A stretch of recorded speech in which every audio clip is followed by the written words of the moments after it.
2023 की दस्तक के साथ ही चुनावी तैयारियां भी तेज हो गई हैं। बीजेपी कांग्रेस दोनों में इसकी रेस सी शुरू हो गई है। आखिर किसके लिए क्या चुनौतियां हैं, इस रिपोर्ट में आप देखिए।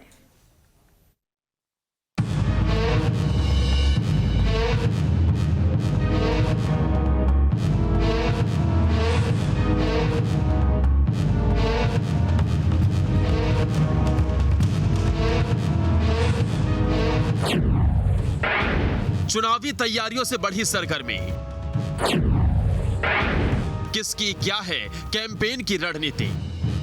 चुनावी साल में सियासी घमासान की तैयारी तेज हो चली है। बीजेपी कांग्रेस दोनों पार्टियां अपने मोहरे फिट करने में जुट गई हैं। बीजेपी के लिए सत्ता को बनाए रखने की परीक्षा है, तो कांग्रेस के लिए सत्ता में एंट्री करने की चुनौती है।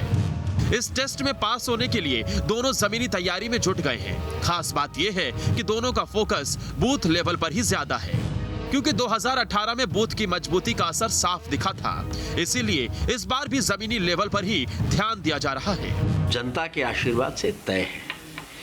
मध्य प्रदेश में कांग्रेस की सरकार जो थोड़े समय के लिए बनी, उस सरकार के समय पे जिस तरह के फैसले हुए, जनहित और जन कल्याण की योजनाओं को जिस तरह से राजनीतिक कारणों से रोका गया, उतने कम समय में जिस तरह से राजनीतिक आधार पर पूरे मध्य प्रदेश में प्रशासनिक अव्यवस्था फैली, हर रोज तबादले, और तबादलों के कारण जो होते थे वो पूरा प्रदेश जानता है कि वो क्या कारण होते थे। उन सबको देखते हुए मध्य प्रदेश की जनता ने ये तभी तय कर लिया था कि दोबारा वो स्थिति अब कभी नहीं बनेगी।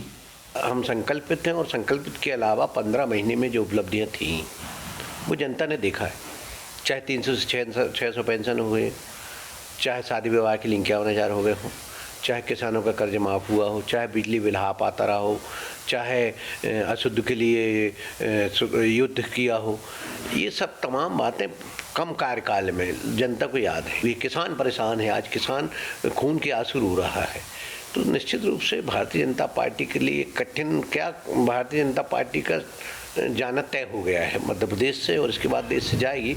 अब सवाल है कि किसके लिए क्या चुनौतियां हैं। तो बीजेपी को एंटी इनकम्बेंसी से खतरा हो सकता है।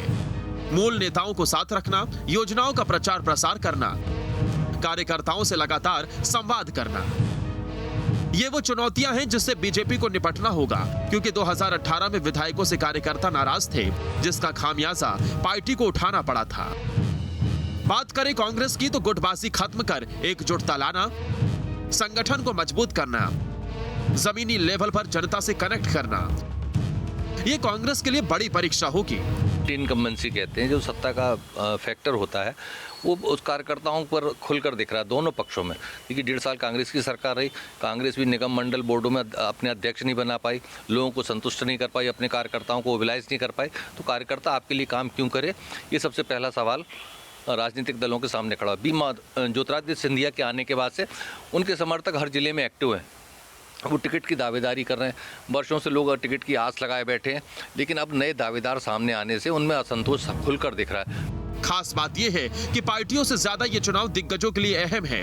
इससे दिग्गजों का कद भी तय होगा। कांग्रेस में कमलनाथ का भविष्य तय होगा, और चूंकि बीजेपी में शिवराज चेहरा है, लिहाजा उनकी प्रतिष्ठा भी दांव पर रहेगी। साल 2018 के विधानसभा चुनाव के बाद मध्य प्रदेश की राजनीतिक पृष्ठभूमि पूरी तरह से बदल गई है।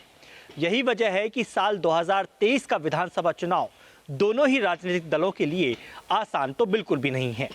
एक तरफ बीजेपी के सामने चुनौती है कि उसे अपनी 18 साल की सरकार को बरकरार रखना है और 2018 के परिणाम को नहीं दोहराना है, तो वहीं कांग्रेस के सामने ये चुनौती है कि वो अपने 2018 के परिणाम को न केवल दोहराए, बल्कि मध्य प्रदेश में एक मजबूत सरकार बनाए। बहरहाल देखना ये होगा कि कांग्रेस और बीजेपी की ये कवायतें 2023 के परिणामों में कितना असर डाल पाती हैं। Durgesh Kumar, team news state. अब इसमें खबर तो यह है कि पार्टियों की लड़ाई अपनों से ज्यादा होगी। भीतर घात की आशंका दोनों पार्टियों में है। जो एकजुट रहेगा उसका पलड़ा कहीं ना कहीं भारी रहेगा।